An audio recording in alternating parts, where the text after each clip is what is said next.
welcome back to another screencast. This one's on Venn diagrams and set notation, and in particular, it's the symbols and shading. Okay, it's a nice introduction to Venn diagrams. So what are Venn diagrams? Well, we've done them before, believe it or not. When we looked at, this would help us to find the lowest common multiple, the highest common factor. We used them then, but they're basically constructions. They're very useful. They're made of two or more circles that sometimes overlap. Now, the ones we're going to look at pretty much always overlap. Venn diagrams frequently appear in different areas of mathematics, as I said before, but are most common in dealing with sets and probability. It comes from the BBC Bite Size website. Here goes some examples here. So we have a set of numbers, set A, set B, and we can see numbers that are just in set A. It's just these numbers are just in set A, these numbers are just in set B, and these numbers appear in both. And that is what this is showing us. But when we go through these, we have to look at the basic symbols and what they actually mean. This will really help us. Now, there's no way of getting away from this, that you just need to be able to write some revision cards on these, memorize them, and it will massively help you when we look at questions on this, because these aren't the style of questions that you're going to get in your exam or tests, but they will help you to answer those questions. And this is a 3-part screencast, so we're just building you up nice and slowly. But anyway, the first one is, and I haven't shaded it in yet, is A, and that actually means union B. But forget about the union for now, and just remember that that symbol means A or B. Okay, so now I'm going to shade in A or B. Just you have to think about what you would shade in if I asked you this question. Shade in A or B. Okay, and here we go. Going to shade it in now. So all of that is A or B. Hopefully you would understand that, that A or B means that you're going to shade in both. Now the next one is this symbol here in the middle actually stands for intersection. I like to reword it as AND. Okay, A intersection B, or we could say A and B.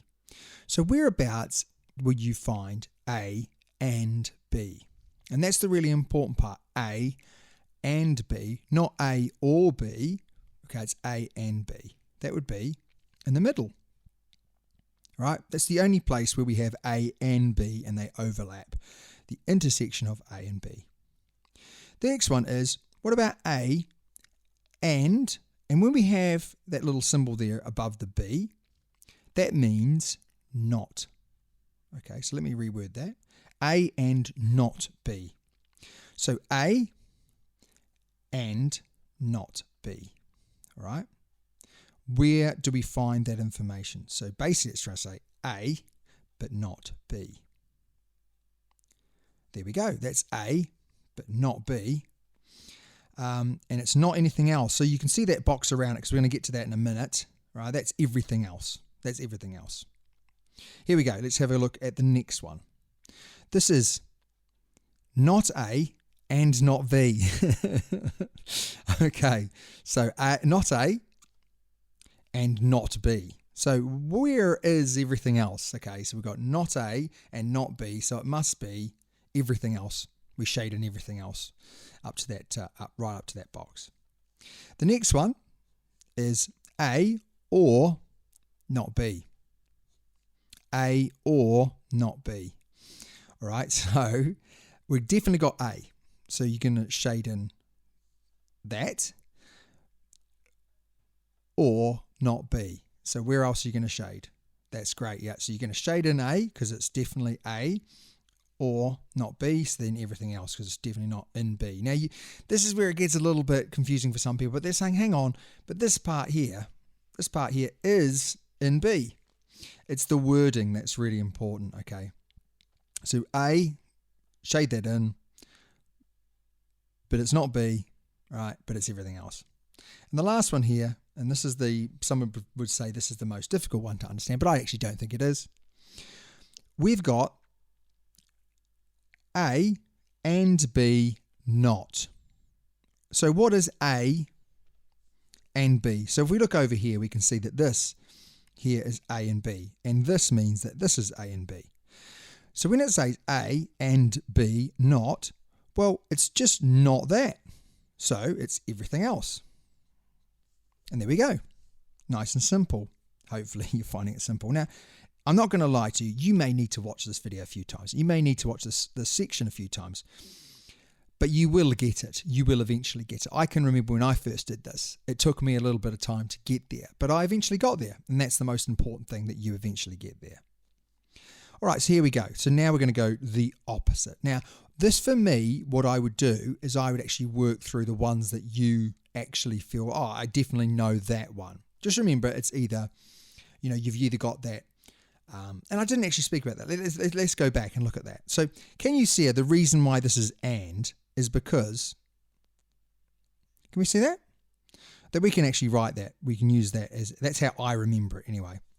Now there's no way of remembering or, obviously stands for union, but A or B. So you just need to remember it's either A or B or A and B or something along those lines. But that's the way that I remember it, is because you can write and there. Hopefully that helps you. All right, so you try now. So you pause the video and try and do as many of these as you can. You may not know any of them, but hopefully you know one or two, maybe more. If you know all six, absolutely fantastic. But then come back and see what is correct. All right, so for the first one, we've got that one, which is A and B not, because it's everywhere apart from A and B.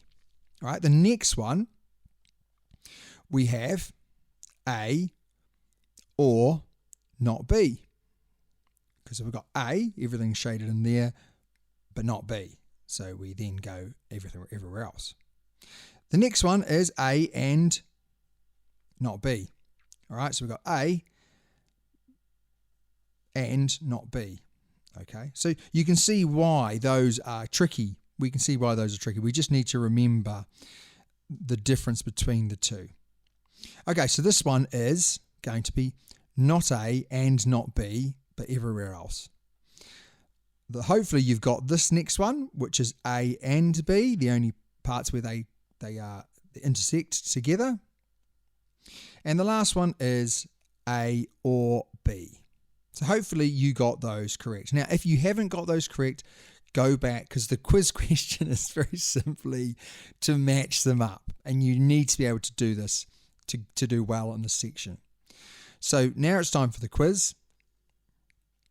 Here is, you need to shade these in.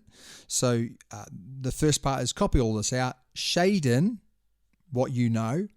I actually find that this is a little bit easier than linking the two, and then come back and see if you've got it correct. All right, so let's have a little look. Shade them all in there. Hopefully you got those right. If you have got them right, fantastic. If you got them wrong, you must go back and keep watching. Keep going, keep writing those notes, keep pausing the video. It eventually will go in, and then you can progress onto the next stage, which is very, very important. Very, very important. All right.